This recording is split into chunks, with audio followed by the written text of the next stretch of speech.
রামগড় গ্রামে সরিতা নামে এক সবজিওয়ালি বাস করত। ও বাড়ি বাড়ি গিয়ে সবজি বিক্রি করত। তাজা সবজি নিয়ে নাও, তাজা সবজি নিয়ে নাও। বোন, 1 কিলো টমেটো দাও। আর পেঁয়াজ কত করে গো? আজ তো পেঁয়াজ শেষ হয়ে গেছে, কাল নিয়ে আসবো।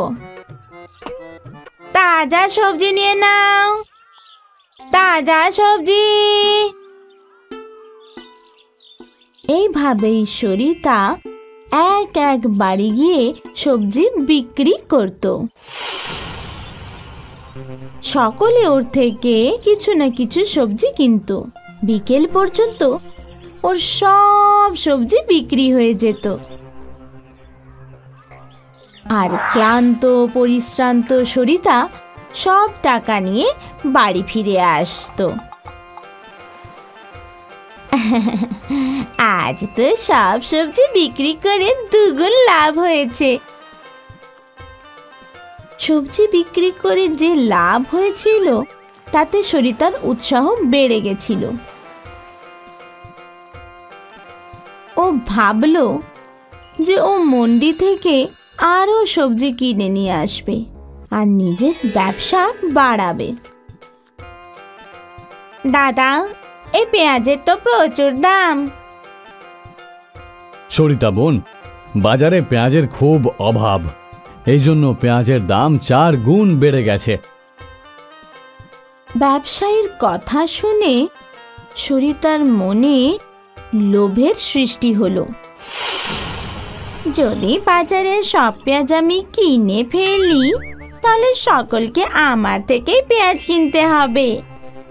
তারপর আমি আমার মন খুশি দামে পেঁয়াজ বিক্রি করে অনেক অনেক ধনী হয়ে যাব।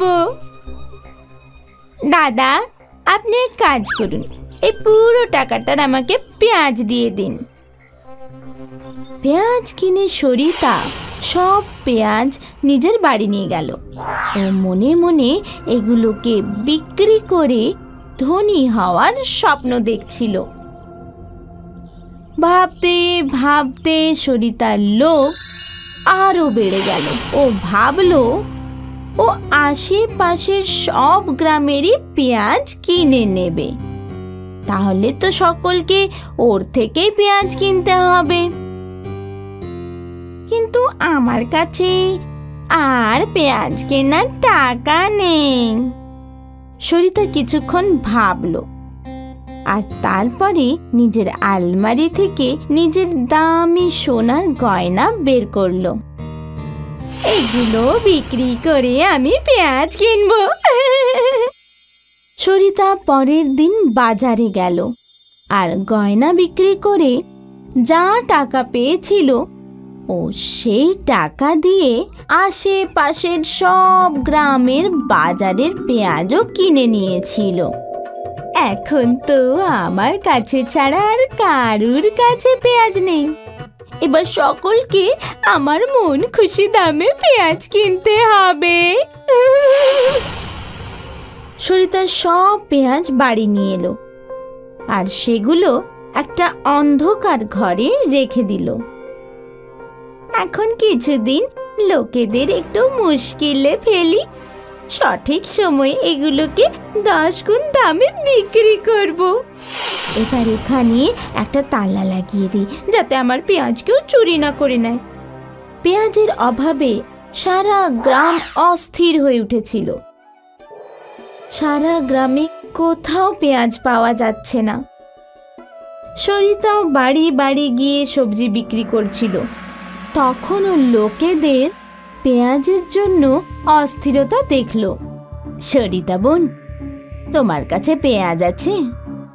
পেঁয়াজ নিয়ে তো চলে আসবো, কিন্তু প্রচুর দাম লাগবে। দাম নিয়ে আমার কোনো মাথা ব্যথা নেই, শুধু পেঁয়াজ চাই। মনে হচ্ছে পেঁয়াজের দাম উসুল করার সঠিক সময় এসে গেছে। সরিতা খুব খুশি মনে নিজের বাড়ি ফিরে এলো।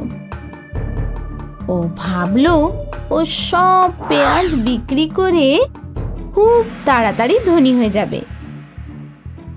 সরিতা চাবি বের করলো, আর যেই না ও ওই ঘরের দরজাটাকে খুললো, ওখান থেকে পেঁয়াজ পচে যাওয়ার খুব খারাপ গন্ধ বেরোচ্ছিল। এত গন্ধ! এ তো পেঁয়াজ পচে যাওয়ার গন্ধ মনে হচ্ছে। সব পেঁয়াজ তো পচে গেছে। সরিতা ভুলে গেছিল যে ও যে ঘরে পেঁয়াজ রেখেছিল ওই ঘরটা স্যাঁতস্যাঁতে আর অন্ধকার ছিল। বাতাস আসা যাওয়ার একটা ফাঁকও ছিল না।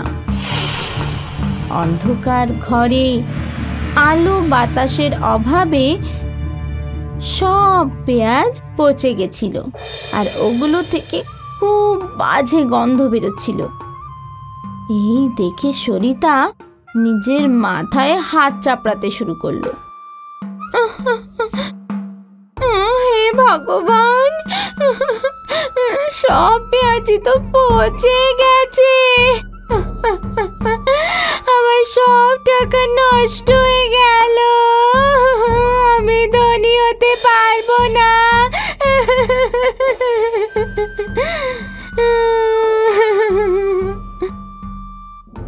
লোভে পড়ে সরিতা নিজের সব জমানো টাকা আর গয়না বিক্রির টাকা দিয়ে পেঁয়াজ কিনে ফেলেছিল। কিন্তু ওর এই বোকামোর জন্য পেঁয়াজ সব পচে গেছিল। লাভ হওয়ার জায়গায় উল্টো ওর বড় লোকসান হয়ে গেল। এই গল্প থেকে আমরা এই শিক্ষা পেলাম যে আমাদের লোভ করা উচিত নয়। লোভ করলে মানুষের লোকসানই হয়, যেমন এই সবজিওয়ালির হয়েছে। যে মানুষ পরিশ্রম করে আস্তে আস্তে এগোয়, সফলতা তারই কাছে যায়। সবজি নেবে গো, সবজি, তাজা সবজি আছে নেবে? লাল টমেটো, টাটকা সব শাকসবজিও আছে। মীরা গ্রামে গ্রামে ঘুরে ঘুরে সবজি বিক্রি করত। রোজ গ্রামের রাস্তা দিয়ে যাওয়ার পথে ওর নজর একটা বড় সবজির বাগানের ওপরে পড়ত। কত বছর হয়ে গেল আমি এই সবজির বাগান দেখেই যাচ্ছি। মীরার স্বপ্ন ছিল যে ও ওই বাগানটা কিনবে আর ওখানে ও নিজেই সবজি চাষ করবে। কিন্তু মীরার পরিস্থিতি ছিল অত্যন্ত খারাপ। মীরার একটা ছোট্ট ছেলে ছিল, যার লালন পালনের সম্পূর্ণ দায়িত্ব মীরার ওপরেই ছিল, কারণ মীরার স্বামী কিছু বছর আগে মারা গিয়েছেন। কোনো একদিনের কথা। সবজি চাই গো, সবজি, টাটকা শাকসবজি আছে, লাগবে? লাল টমেটো, অন্য সব শাকসবজিও আছে টাটকা। আর ঠিক তখনই বিমলা নামের এক ঘি বিক্রেতা এলেন। আরে ও মীরা, কি খবর? সব ভালো গো, তুমি বলো, তোমার সব খবর ভালো? সব ঠিক আছে। তুমি কি শুনেছো? আরে ওই যে সবজির বাগানের মালিক গো, একজন খদ্দের খুঁজছে। যদি আমার কাছে অতগুলো টাকা থাকতো তাহলে আমি আজকেই সেই বাগানটা কিনে ফেলতাম। মীরার ওই সবজির বাগানটা এত পছন্দ ছিল যে ও সোজা বাগানের মালিকের কাছে চলে গেল। আচ্ছা দাদা, শুনলাম আপনি নাকি বাগানটা বিক্রি করতে চান? হ্যাঁ, এখন আমি বুড়ো হয়ে গেছি, বাগানের দেখাশোনা করতে পারি না, সেই জন্য বিক্রি করে দিচ্ছি। তুমি কি সেটা কিনতে চাও? হ্যাঁ দাদা, কিন্তু জানি না আমি কিনতে পারবো কিনা। আপনি এটাকে কত দামে বিক্রি করতে চান? আমার এর জন্য 500 মুদ্রা চাই। ও বাবা, এ তো অনেক দাম। আমার কাছে তো মাত্র 200 মুদ্রা আছে। 200 মুদ্রা ভীষণই কম। আমি 400 মুদ্রার কমে বিক্রি করব না। দাদা, যদি আমি আপনাকে এখন 200 মুদ্রা দিয়ে দিই আর আগামী 4 মাস পর্যন্ত প্রত্যেক মাসে 50 করে যদি মুদ্রা দিই, তাহলে আপনি কি আমার কাছে এই বাগানটা বিক্রি করবেন? বাগানের মালিক ভাবলেন, ঠিক আছে, পরের 4 মাস ধরে তুমি আমায় 50টা করে মুদ্রা দেবে। মীরা খুব খুশি হলো, কারণ খুব তাড়াতাড়ি ও ওর স্বপ্নের বাগান পেয়ে যাবে। তারপরে আর কি, মীরা আরো বেশি পরিশ্রম করতে লাগলো।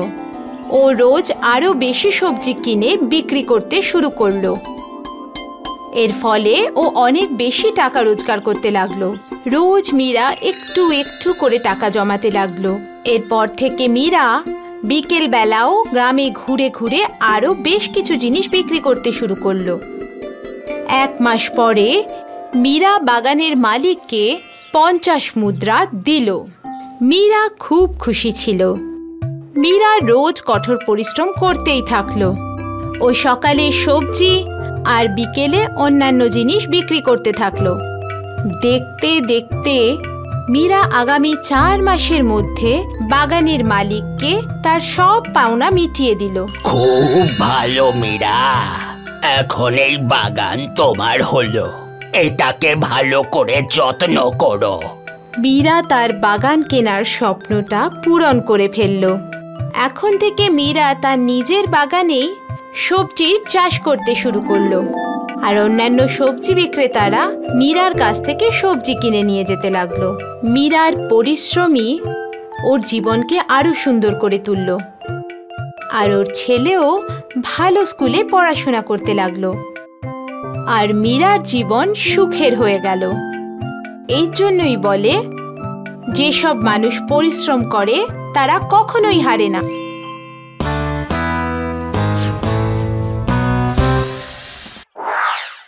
একটা গ্রামে লীলা নামের এক দুধওয়ালি ছিল। লীলার কাছে 2টো গরু ছিল, যাদের থেকে ও রোজ অনেকটা করে দুধ পেত। দুধ নেওয়া হয়ে যাওয়ার পর সে গ্রামে গ্রামে গিয়ে সেই দুধ বিক্রি করত।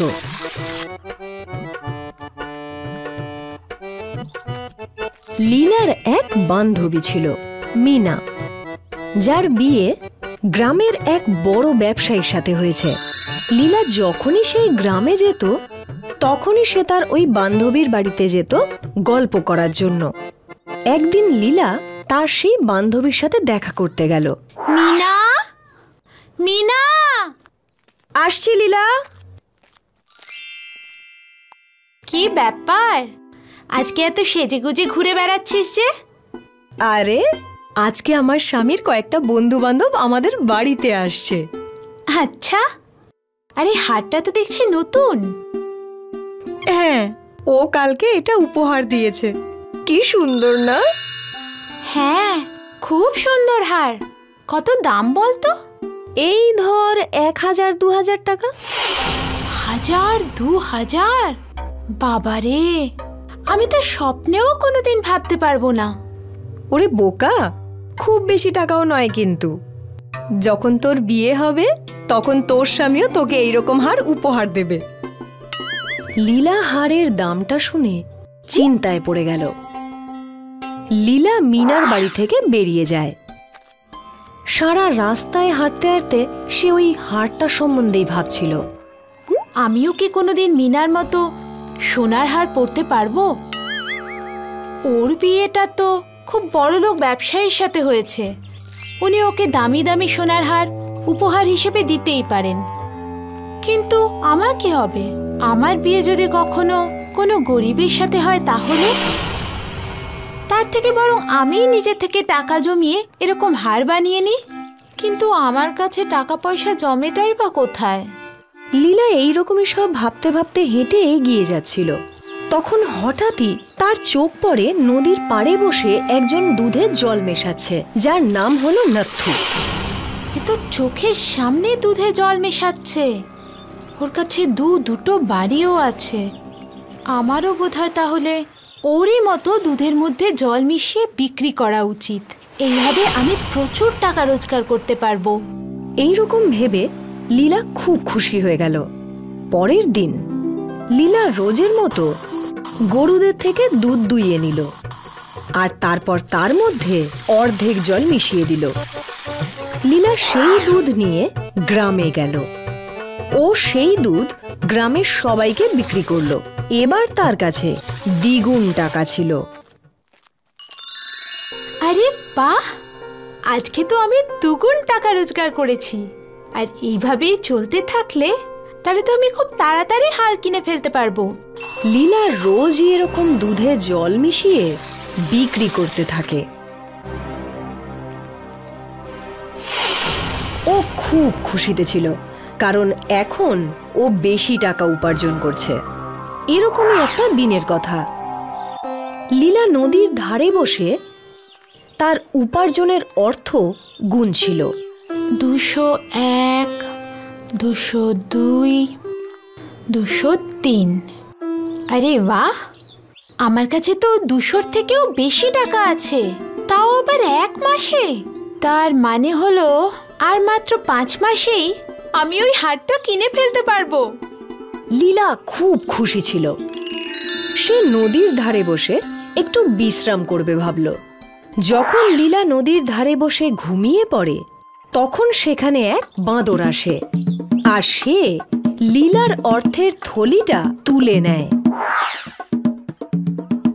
হঠাৎ লীলার ঘুম ভাঙে। আমার টাকা, এই আমার টাকা ফিরিয়ে দে বলছি। বাঁদর সেই থলেটা জলের মধ্যে ফেলে দেয়। আর এই দেখে লীলা খুব কাঁদতে থাকে। আমার টাকা, আমাকে আমার টাকাটা ফেরত দাও। কেউ আমার টাকা আমাকে ফিরিয়ে দাও। তখনই সেখানে জলদেবতা প্রকট হন। কি হয়েছে লীলা? আমার টাকার পুটলিটা নদীতে পড়ে গেছে। তোমার টাকা? হ্যাঁ, আমার পরিশ্রমের টাকা। তুমি কি সত্যিই পরিশ্রম করেছিলে? আমি ওই হাড়ের জন্য। ওটা তোমার পরিশ্রমের টাকা ছিল না, সেই কারণে ওটা তোমার প্রাপ্য নয়। তুমি দুধের মধ্যে জল মিশিয়ে লোককে ঠকিয়ে ওই টাকা উপার্জন করেছো। ওটা পাপের উপার্জন ছিল। আমি বুঝতে পেরেছি প্রভু, আমায় আপনি ক্ষমা করে দিন। আমি আর কোনোদিনও মানুষকে ঠকিয়ে অর্থ উপার্জন করব না। লীলা এবার তার ভুলটা বুঝতে পারে আর এর থেকে সে এই শিক্ষা পায় যে লোভের বশে কাউকে ঠকিয়ে কখনোই ভালো কিছু পাওয়া যায় না। ডমরুপুর গ্রামে সন্তোষ নিজের বউয়ের সাথে থাকত। সন্তোষ নিজের ঘর চালানোর জন্য কাঠ কাটার কাজ করত। প্রত্যেক দিন ঘন জঙ্গল থেকে কিছু কাঠ কেটে ও নিজের ঘর চালাতো। ব্যাস এটুকুই কাঠ, এটা দিয়ে তো আজকেরই শুধু আমাদের খাওয়া খরচা চলবে। কাল তুমি সকালে গিয়ে ঘন জঙ্গলে আরো কিছু কাঠ নিয়ে আসবে, যাতে অন্তত পক্ষে 4 দিন আমাদের চলে যায়। আরে আমি কালকে সকালে গিয়ে তোমার জন্য জ্বালানি কাঠ আর বাজারে গিয়ে উনুন নিয়ে এসে দেব, ঠিক আছে? আজকে আমি ওখানে যেতে পারিনি। তুমি আমাকে এবার কিছু খাবার দাও, বুঝলে, যাতে আমি একটু খেয়ে শান্তিতে ঘুমোতে পারি। শান্তিতে তখনই শোবে যখন সব কাজ হয়ে যাবে। সবার আগে জঙ্গলে গিয়ে কাঠ কেটে নিয়ে আসো, তাতে আমাদের ঘরে কিছু তো ভালো হবে। সন্তোষ নিজের কুড়ুল নিয়ে ঘন জঙ্গলে চলে গেল, যেখানে কেউই প্রায় আসতো না।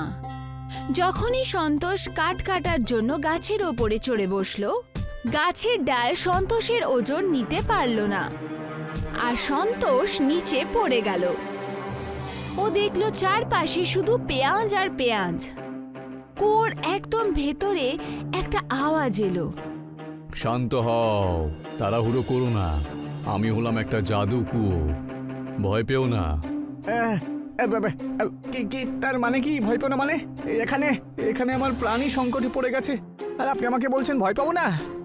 তুমি আমাকে অন্ধকার থেকে মুক্ত করেছো, তাই আমি তোমাকে বরদান দেব। এই কুয়োর পেঁয়াজগুলো জাদুর পেঁয়াজ।